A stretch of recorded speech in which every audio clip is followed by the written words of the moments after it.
The wind was screaming across the plains, 50 miles an hour and rising.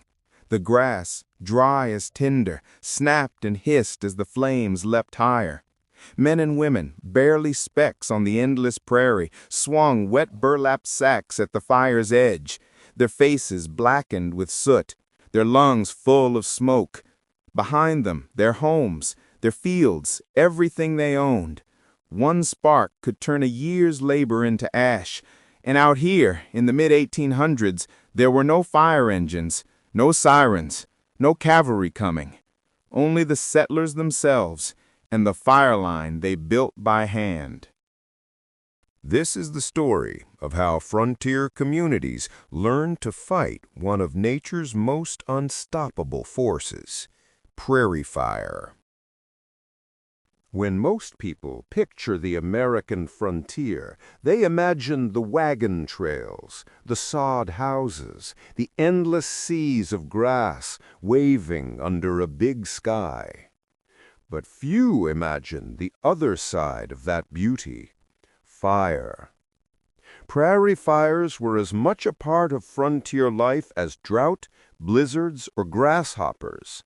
Some were started by lightning strikes, others by sparks from a settler's stovepipe. And for centuries before white settlement, indigenous nations on the Great Plains had used controlled burns, fire as a tool to renew the land and attract bison. But when European and American settlers arrived in the mid-1800s, they often didn't understand fire's rhythms. They saw it as pure destruction, and when it came, they had to learn fast or lose everything. Today, we're stepping back into that world, into the smell of smoke, the hiss of fire on dry grass, and the desperate race to build the prairie fire line. We'll see how ordinary people fought the flames with whatever they had, and how those battles changed the way Americans lived on the open plains. To understand prairie fire, you have to understand the prairie itself. Imagine it. Endless grass stretching from Texas to the Dakotas. In summer, the heat bakes the soil until it cracks. The tall grass, big bluestem, switchgrass, Indian grass, can grow higher than a horse's back. By autumn, it's dry as straw. Now add the prairie wind. In the fall and early spring, it doesn't just blow, it howls. A steady gale rolling for hundreds of miles, unobstructed by trees or hills. That's a recipe for fire. All it took was a spark. Lightning, a cooking fire, even a train wheel striking a rock along the new rail lines of the 1870s. And once it started, there was no stopping it. Flames could move faster than a horse could gallop, sometimes up to 15 miles an hour. Early travelers wrote about it with awe and fear. In 1833, a trapper in what's now Kansas described a wall of flame, rolling and roaring like the surf of the sea. Another, in Nebraska, said the smoke darkened the sun until it glowed red as blood. Even indigenous nations who understood fire's cycles respected its power. The Lakota word for a great prairie fire translates roughly to the running red. It was a living thing, swift and hungry. A prairie fire didn't sneak up on you. It announced itself. First came the smell, sharp, like 1,000 campfires burning at once. Then the wind shifted, and a faint gray line appeared on the horizon. In a few minutes, that line grew taller, darker, until it filled the whole sky. Birds fled overhead, cattle bawled and stampeded. Settlers would rush to the roof or the nearest hilltop and watch, eyes squinting through the smoke. If the fire was far, you might have time. If it was close, maybe an hour, maybe less. Women grabbed wet cloths for the children. Men ran for shovels, barrels of water, anything that would hold moisture. The alarm spread fast. On the open prairie, sound traveled for miles. Someone would fire a rifle into the air, or ring a metal pan from the barnyard fence. Neighbors would see the smoke and come riding hard, faces grim. There was no fire department, no chain of command, just neighbors helping neighbors. Everyone knew what to do. Build a line. The fire line. It was the settlers' only real defense. They'd start by plowing a strip of land around their homestead or fields, 6, sometimes 10 feet wide.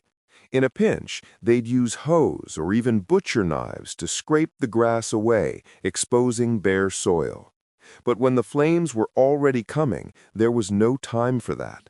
So they fought with what they had: buckets, wet gunny sacks, brooms made from green willow. The goal wasn't to stop the fire entirely. You couldn't. It was to rob it of fuel. One group might run ahead of the main blaze, setting backfires, small, controlled burns meant to consume the grass before the wildfire reached it. It was dangerous work. Misjudge the wind, and your backfire could turn on you.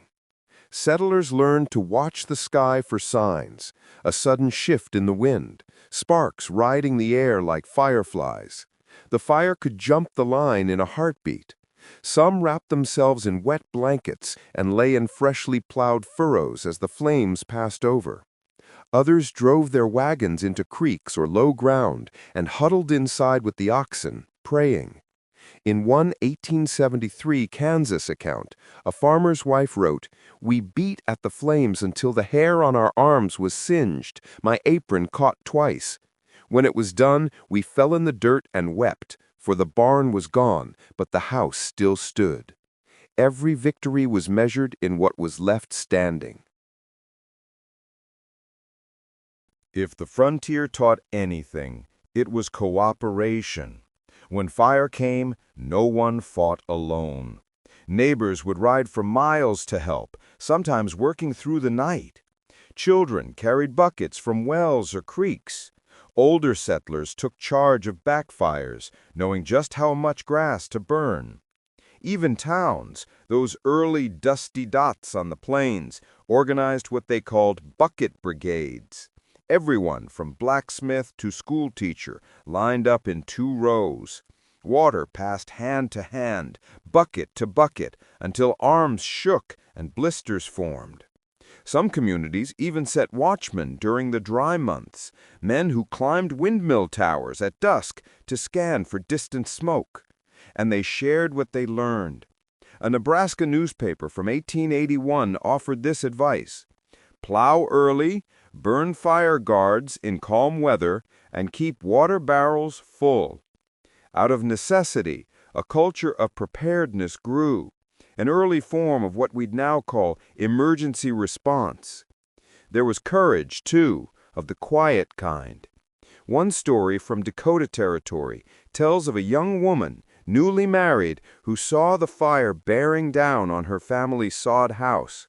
She led their cow and 2 calves into the dugout root cellar and covered the entrance with damp quilts. When the fire passed, everything outside was blackened, but the animals and the cellar survived. She never told the story herself. Her husband did, years later. That's the kind of courage the prairie bred. Ordinary, unrecorded, but vital. When the smoke finally cleared, the prairie was silent. Everything smelled of char. The ground still warm to the touch. The sky stained brown with drifting haze. Charred fence posts stood like sentinels. Iron farm tools glinted among the ashes. Some families lost everything: barns, crops, even livestock that couldn't outrun the flames. Others were luckier, their homes spared by a last-minute shift of the wind. But even in the ruin, something remarkable happened. Within weeks, green shoots began to rise through the blackened soil. The prairie had burned for centuries before people came, and it knew how to heal.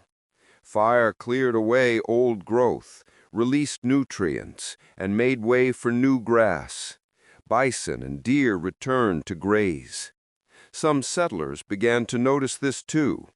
They realized that controlled burning, carefully planned, could protect their land and even make the soil richer. In time, they adopted what indigenous nations had practiced for generations, using fire as an ally, not just an enemy. By the late 19th century, agricultural bulletins from states like Kansas and Nebraska began recommending spring burns to improve pasture land, a practice that survives in the Great Plains today.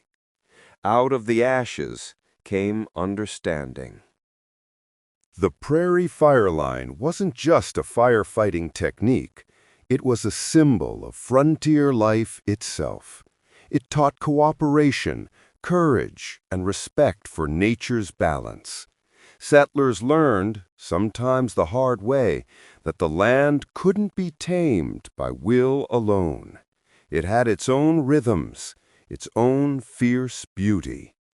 Those blackened lines of plowed soil, those scorched hands and smoke-burned eyes became part of the story of survival on the plains. In a way, every modern firefighter working a wildfire today still traces their roots back to those early lines drawn in the prairie grass, where neighbors stood shoulder to shoulder, holding the fire at bay. Fire shaped the Great Plains long before settlers arrived, and long after they were gone.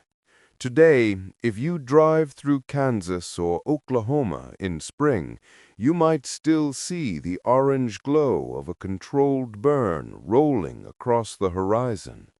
It's the same dance of danger and renewal that's been happening for centuries.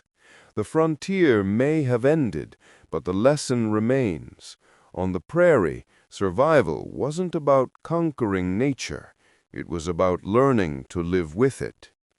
Next time you see smoke on the horizon, remember, once upon a time, an entire community might have been out there, fighting for their lives, one bucket, one heartbeat, one fire line at a time.